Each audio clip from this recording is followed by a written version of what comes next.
करी देखो तो मुझे महूरली माछ नहीं हलदी लुण गोलैकी आलू भी ता सहित नहीं देखो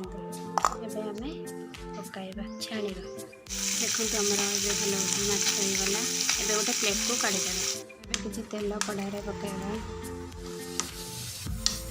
मोर तेल ए तातीगला किसी फुटण पकाइबा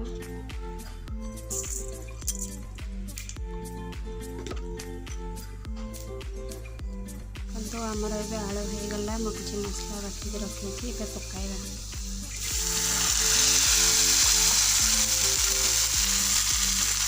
सब मसला अलरेडी पकई देती ये किसी धनिया पाउडर पकई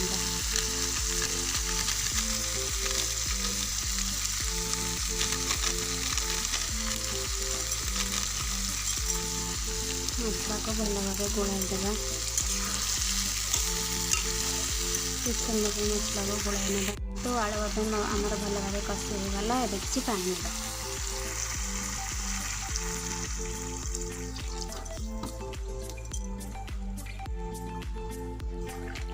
फुटी गले रखी माछ को पकईदेवा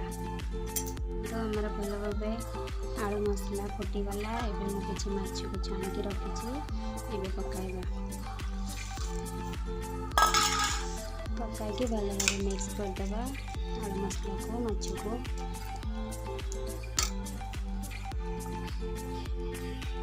यदि मो वीडियो भल लगे लाइक कमेंट एंड सब्सक्राइब कर धन्यवाद।